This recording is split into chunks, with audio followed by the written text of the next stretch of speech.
তিনটা সেট দেওয়া আছে, একটা হচ্ছে এক্স, একটা এ, আর একটা হচ্ছে টি। টি মূলত টপোলজি, টি একটা টপোলজির সেট দেওয়া আছে। এখানে আমাদের এ সেটের পুঞ্জবিন্দু, আবদ্ধ, অন্তরস্থ বিন্দু, বহিস্থ বিন্দু ও সীমানা বিন্দুর সেট নির্ণয় করতে হবে। তো শুরুতে একটা কথা বলি, সেটা হচ্ছে এই অঙ্কগুলা কিন্তু অনেক ইম্পর্টেন্ট, ম্যাক্সিমাম ইয়ারে এগুলো আসে, অনেক আসছে। আরও কয়েকটা অঙ্ক আছে সেম প্যাটার্নের, মানে একটা পারলে বাকিগুলোও পারা যাবে, আর খুবই সিম্পল অঙ্ক। আরেকটা কথা সেটা হচ্ছে এই যে এখানে পুঞ্জবিন্দু শব্দটা আছে, অনেক প্রশ্নে এখানে সীমানা বিন্দু বা সীমাবিন্দু থাকে, মানে পুঞ্জবিন্দু, সীমানা বিন্দু, সীমাবিন্দু একই কথা, তিনটার একটাই মানে। আর এই পুঞ্জবিন্দুটা নির্ণয় করা মোস্ট ইম্পর্ট্যান্ট। যদি কোনো প্রশ্নে পুঞ্জবিন্দু বাদ দিয়ে বাকি যে বিন্দুগুলো আছে এগুলোর কথা উল্লেখ থাকতো, তবুও কিন্তু আমাদের এই পুঞ্জবিন্দু আগে নির্ণয় করে নিতে হতো, কারণ এটা পরবর্তীতে কাজে লাগে পুঞ্জবিন্দুটা। আর এটা নির্ণয় করাটাই একটু ক্রিটিক্যাল, বাকিগুলো অনেক সহজ। তো শুরুতেই আমরা কি করব, সমাধানের ক্ষেত্রে আমরা হচ্ছে এই যে তিনটা যে সেট দেওয়া আছে, সেট তিনটা এখানে লিখে নিব, যেগুলো আমাদের প্রশ্নে দেওয়া আছে। এভাবে লিখে নেওয়ার পর আমাদেরকে এ সেটের পুঞ্জবিন্দু বা সীমানা বিন্দু নির্ণয় করতে হবে। এ সেটে এখানে উপাদান আছে তিনটি, কিন্তু আমাদের মানে এই তিনটার মধ্যে কোনটা সীমানা বিন্দু সেটা নির্ণয়ের জন্য এক্স এর সহযোগিতা নিতে হবে, টি সহযোগিতাও নিতে হবে।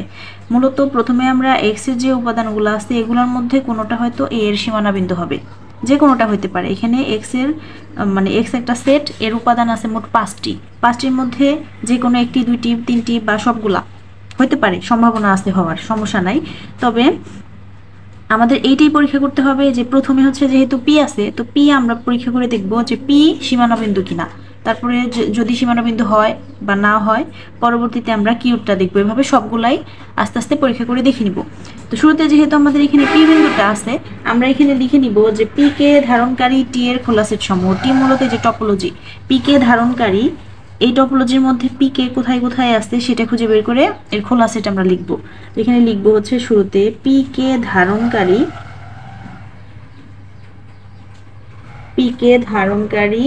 টি এর খোলা সেট সমূহ।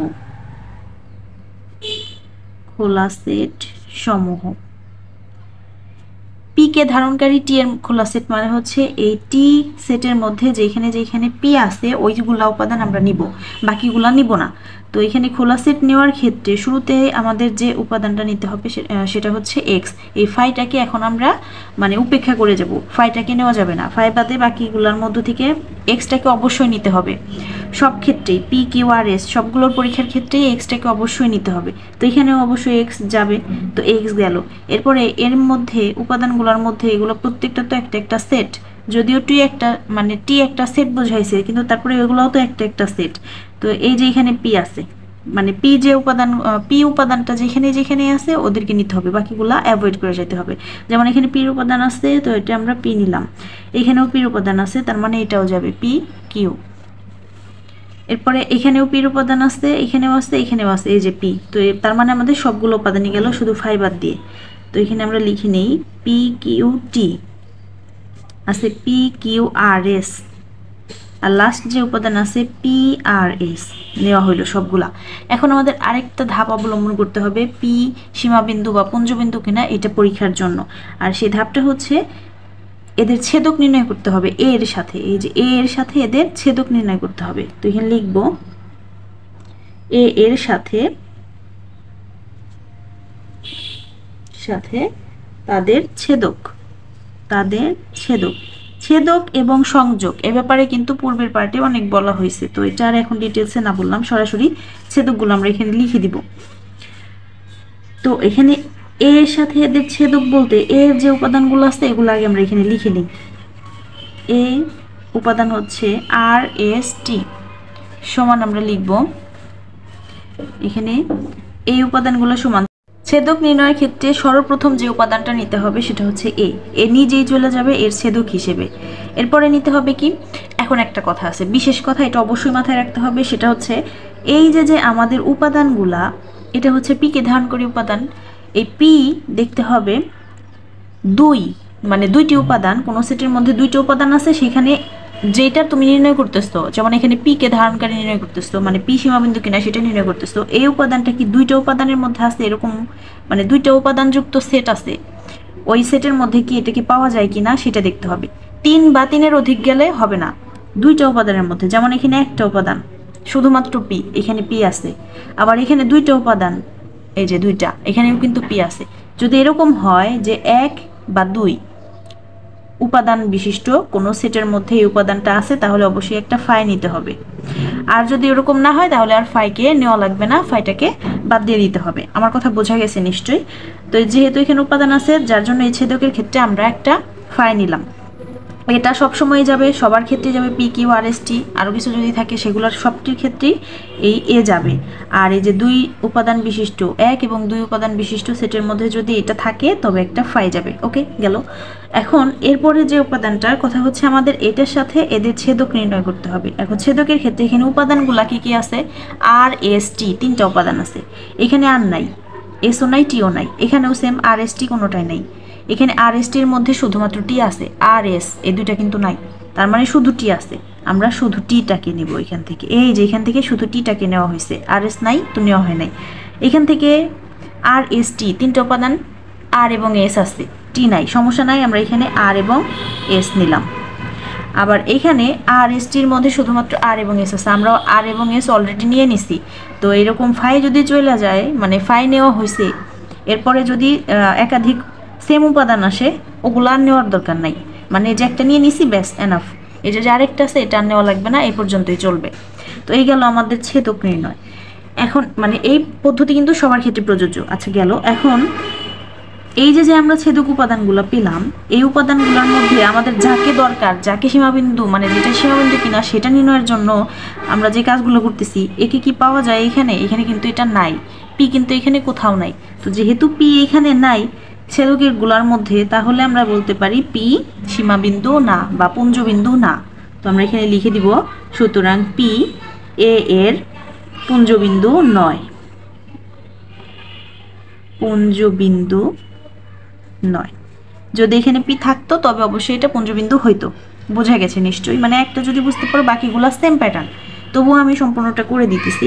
পিটাকে নিলাম, এখন আমরা কি নিব? এই যে এক্স একটা সেট আমাদের এই উপাদানগুলো থেকে নিতে হবে, মানে কোনটা সীমাবিন্দু সেটা পরীক্ষা করতে হবে। P already done. এখন হচ্ছে আমরা কিউ দেখব, কিউ। তো এই ক্ষেত্রে আমরা লিখব কিউকে ধারণকারী টি এর খোলা সেট সমূহ। কিউকে ধারণকারী টি এর খোলা সেট সমূহ। আচ্ছা, এখন আমাদের সেই টি সেটটার কাছে বা টপোলজির কাছে যাইতে হবে। এখান থেকে শুরুতে আমরা ফাইটা তো নেওয়া যাবে না, নিতে হবে এক্স। তো আমরা এখানে এক্স নিয়ে নিলাম। এরপরে কি নিতে হবে? এখানে আমাদের কিউ যেহেতু বলছে, কিউ আছে কিনা সেটা দেখবো। এখানে কিন্তু কিউ নাই, এটা নেওয়া যাবে না। এখানে কিউ আছে, এই যে পি কিউ, এখানেও আছে, এখানেও আছে, এটাই নাই। তার মানে আমাদের এই 3টা নিতে হবে। একটা হচ্ছে পি কিউ, আরেকটা হচ্ছে পি কিউ টি, আরেকটা হচ্ছে পি কিউ আর এস, এই যে কয়টা তো হইল। এখন আমাদের কি নির্ণয় করতে হবে? এ এর সাথে এদের ছেদক নির্ণয় করতে হবে। তো লিখবো এ এর সাথে তাদের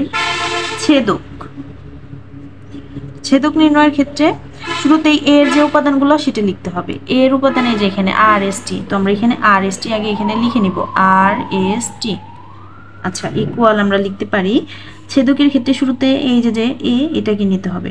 এখন দেখতে হবে 2টা উপাদান, এই যে 2টা উপাদান কিন্তু এখানে আছে, এই যে এখানে কিন্তু কিউটাও আছে, তার মানে আমাদের একটা ফাই নিতে হবে। আচ্ছা, এরপরে কি নিব? এখন হচ্ছে আর এস টি আছে কিনা সেটা দেখব। এখানে শুধুমাত্র টি আছে, আর এস নাই। তো আর এস নাই, সমস্যা নাই, আমরা এখান থেকে শুধুমাত্র টিটাকে নিব। তো টিটাকে নিলাম। আর এইখান থেকে আর এস আছে, টি নাই, তো আমরা আর এবং এসটাকে নিলাম, আর এবং এস। তো নিশ্চয়ই এটা বোঝা গেছে। এখন দেখতে হবে এই যে আমরা ছেদকগুলো নির্ণয় করলাম, সবগুলোই কিন্তু নির্ণয় করা শেষ। এখানে কোথাও কি কিউ আছে? কিউটা কিন্তু কোথাও নাই। তার মানে কিউ পি এর এ এর সীমাবিন্দু বা পুঞ্জবিন্দু নয়। যদি থাকতো তাহলে অবশ্যই আমরা পুঞ্জবিন্দু এটা লিখতে পারতাম। তো লিখতে পারি কিউ এ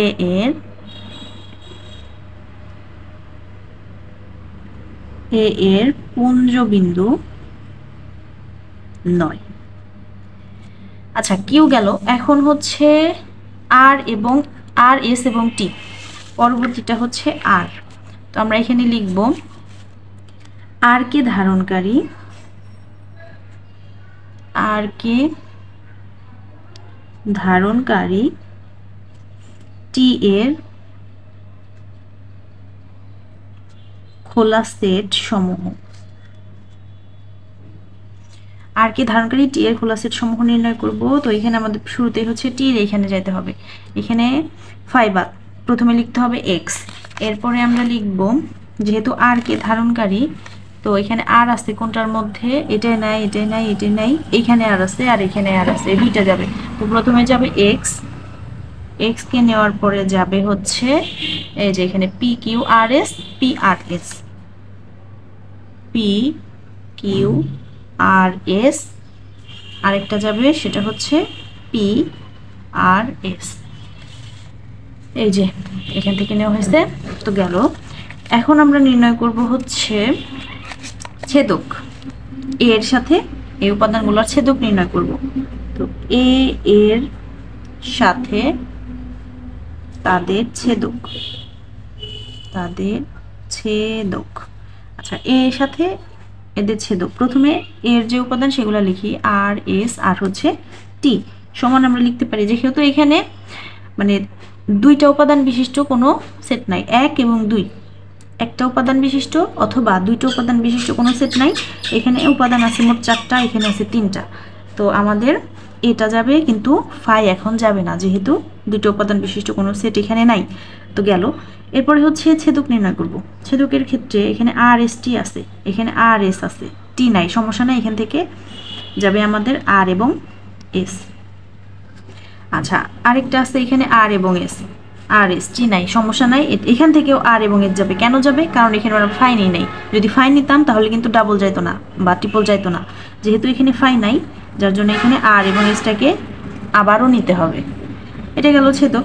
এখন আমরা যেহেতু ছেদক নির্ণয় করে ফেলছি, এই উপাদানগুলোর মধ্যে কিন্তু এই যে আর আছে, আর এর জন্য নির্ণয় করছি, আর কিন্তু এখানে আছে ছেদকগুলোর মধ্যে, তার মানে আর এ এর পুঞ্জবিন্দু আছে বলে আর এ এর পুঞ্জবিন্দু গেল এই পর্যন্ত।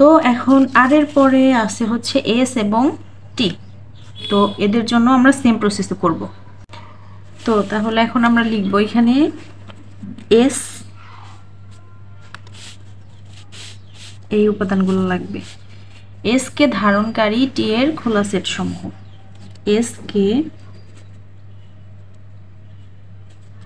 ধারণকারী টি এর খোলা সেট সমূহ। আচ্ছা, এস কে ধারণকারী টি এর খোলা সেট সমূহ দেখব। এই যে আমাদের টি, এখান থেকে আমাদের এস আছে এরকম, আগে প্রথমে নিব এক্স, এক্সটা তো যাবেই মাস্ট, এরপর এস যুক্ত মানে সেটটা, এখানে এস আছে, এই যে আছে আর এই যে আছে, তো আমাদের এই দুইটা সেট এখন এখানে নেওয়া যাবে, সেটা হচ্ছে পি কিউ আর এস, আর লাস্ট একটা সেট সেটা হচ্ছে পি আর এস গেল। এখন হচ্ছে কি এর সাথে এই উপাদানগুলোর ছেদক নির্ণয় করব। তো লিখব এ এর সাথে তাদের ছেদক। এর সাথে ছেদকের ক্ষেত্রে প্রথমে এর উপাদান আর এস টি সমান আমরা লিখব, এখানে প্রথমে যাবে এ, যেহেতু 1 এবং 2 উপাদান বিশিষ্ট কোনো সেট এখানে নাই, তার মানে ফাই যাবে না। আচ্ছা, ফাই গেল না। এখন হচ্ছে আর এস টির মধ্যে উপাদান, এখানে আর এস আছে, এখানেও আর এস আছে, টি নাই কিন্তু কোনোটার মধ্যে, তো আর এসটা আমরা নিয়ে নিলাম, আর এস আর এস, যেহেতু ফাইনে নেই যার জন্য এখানে যতগুলো আছে অতগুলাই নিতে হবে। আচ্ছা, এখন দেখো এখানে আমরা যেহেতু এস এর জন্য নির্ণয় করতেছি, এখানে এস যুক্ত উপাদান আছে, এই যে একটা এই যে একটা, দুই ক্ষেত্রেই এস আছে, তার মানে এস এ এর পুঞ্জবিন্দু, এস এ এর পুঞ্জবিন্দু। এখন লাস্ট একটা আছে সেটা হচ্ছে টি, তাহলে টি কে ধারণকারী টি এর খোলা সেট সমূহ, খোলা সেট সমূহ। টি কে ধারণকারী টি এর খোলা সেট, এই যে আমাদের টি টপোলজি, এখান থেকে প্রথমে যাবে এক্স, এরপরে যাবে হচ্ছে এইখানে টি যুক্ত আছে এই যে একটা, শুধুমাত্র এই একটাই আছে, আর কোথাও কিন্তু টি নাই, এইটাই আছে। তো আমরা এইটাই নিব, P Q T. P Q T দুইটা উপাদান নেওয়া হয়েছে, মানে খোলা সেটের দুইটা উপাদান, এই যে এক্স আর হচ্ছে পি কিউ টি নেওয়া হলো। এখন এ এর সাথে এদের ছেদক নির্ণয় করব। এ এর সাথে তাদের ছেদক, এ এর সাথে তাদের ছেদক নির্ণয় করব। তো শুরুতেই আমরা এ এর যে উপাদান আর এস টি সমান লিখব।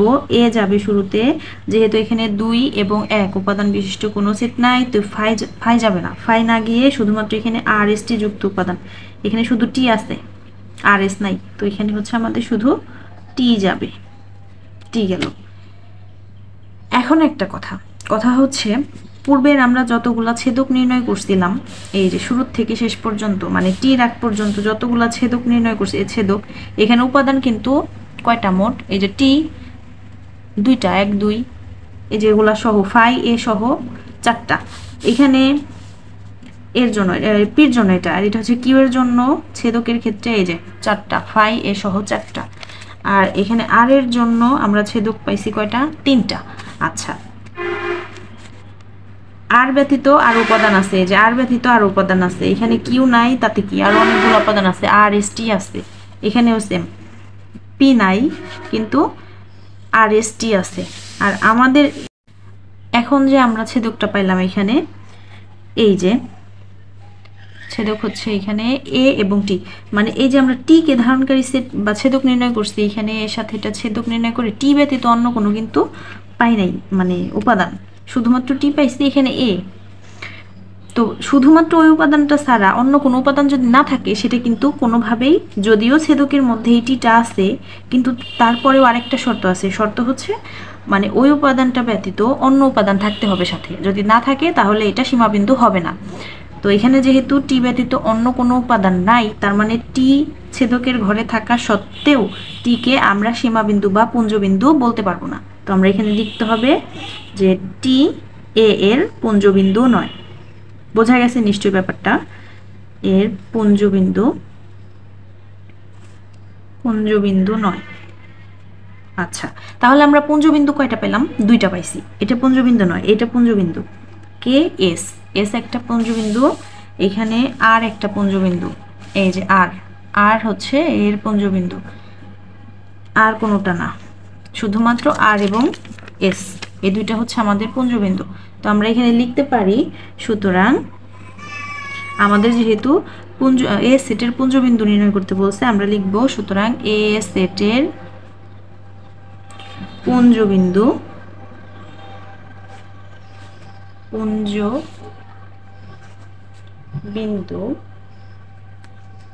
ইকুয়াল হবে কত, আর এবং এস, এই দুইটাই আমাদের পুঞ্জবিন্দু। তবে একটা কথা, সেটা হচ্ছে এই পুঞ্জবিন্দুকে কিন্তু আরেকভাবে লেখা যায়, ডি অফ এ, যে এ সেটের পুঞ্জবিন্দু, অর্থাৎ এই যে ডি অফ এ, এটা হচ্ছে পুঞ্জবিন্দু সমূহের, এখানে ডি অফ এ দ্বারা এ সেটের পুঞ্জবিন্দু প্রকাশ করা হয়, মানে এ সেটের পুঞ্জবিন্দু ডি অফ এ সমান আমরা লিখতে পারি আর এবং এস। এখানে অবশ্যই সেট আকারে লিখতে হবে, কারণ এখানে সেট বোঝায়, পুঞ্জবিন্দুর সেট বোঝায় ডি অফ এ। তো এই যে আর এবং এস সেট আকারে লেখা হলো। এটাই হচ্ছে আমাদের মূলত পুঞ্জবিন্দু নির্ণয় করার পদ্ধতি। সব ক্ষেত্রে আমাদের সেম প্রসেস অবলম্বন করতে হবে। এখন পুঞ্জবিন্দু ব্যতীত আরও কিছু প্রশ্ন আছে, যেমন এই যে আবদ্ধ, অন্তরস্থ বিন্দু, বহিস্থ বিন্দু, সীমানা বিন্দু, এই সবগুলো আমরা পরবর্তী পার্টে আমরা দেখব ইনশাল্লাহ।